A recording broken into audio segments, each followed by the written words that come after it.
প্রিয় দর্শক বন্ধুরা, দেশ এবং দেশের বাইরে থেকে যেখান থেকে আমরা ভিডিও দেখতেছেন সবাইকে জানাই আসসালামু আলাইকুম। তো আজকে চলে আসলাম তান্ত্রিক কবিরাজ খাদিজা বেগমের কাছে, কারণ আগে একটা সাক্ষাৎকার নিয়েছিলাম, নেওয়ার পর আপনারা অতিরিক্ত পরিমাণের প্রশংসা গাইছেন। তো তিনি ভারত থেকে আগত, এইখানে এসে অল্প দিনে অনেক মানুষের মন জয় করে নিচ্ছে। তো আসার পরে দেখলাম অনেক লম্বা ভিড় তার বাড়ির সামনে, তারপরেও তিনি আমাদের সময় দিয়েছে তার সাথে কথা বলার জন্য। তো বিস্তারিত তার মুখ থেকে জেনে নেব। আসসালামু আলাইকুম আপামনি।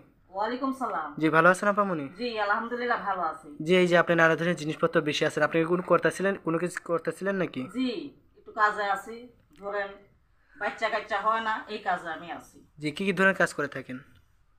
স্বামী স্ত্রীর অমিল, প্রেমে ব্যর্থ, ব্যবসা যাত্রায় বাধা, বিদেশ যাত্রায় বাধা, মানে নানান ধরনের কাজ করে থাকি আমি। মানে উপরে আল্লাহ নিচে আপনি উসিল্লা করে থাকেন, মানে আমার যতগুলো সমস্যা আছে, বিয়ে বন্ধ, নিঃসন্তান, স্বামী স্ত্রী অমিল, প্রেম ভালোবাসা ব্যর্থ, জায়গা জমিনের ঝামেলা, হারানো জিনিস বাইর করে দেওয়া সব, মানে উপরে আল্লাহ নিচে আপনি উসিল্লা করে থাকেন। জি জি জি, সব কাজের সমাধান কতক্ষণের ভিতরে দিয়ে থাকেন?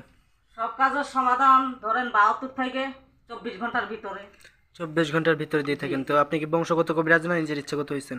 এটা আমার বংশগত কবিতা। তো আপনি যেই কথাগুলো বলছেন, এই কথাগুলো শোনার পর অনেক দর্শক আপনার সাথে যোগাযোগ করতে চাবে। তো দর্শকের উদ্দেশ্যে আপনার মোবাইল নম্বরটা আমি দিয়ে দেবো। দিয়ে দেন। তো আছে এখানে। তো আমার দর্শকের উদ্দেশ্যে সর্বশেষ আপনার কিছু বলার আছে? যে একটাই বলার আছে, যাতে প্রতারণাতে পড়ে না, এটাই যাচাই বাছাই করে তার বাদে যাতে মানে চিকিৎসাটা করা। জি, আর কিছু বলার নাই। তো জি, আর দর্শক কিছু বিন্দু, বলার আপামনি যেভাবে বলছো ওইভাবেই করবেন, ইনশাল্লাহ ফলাফল পাবেন। ভালো থাকবেন, সুস্থ থাকবেন। আসসালামু আলাইকুম।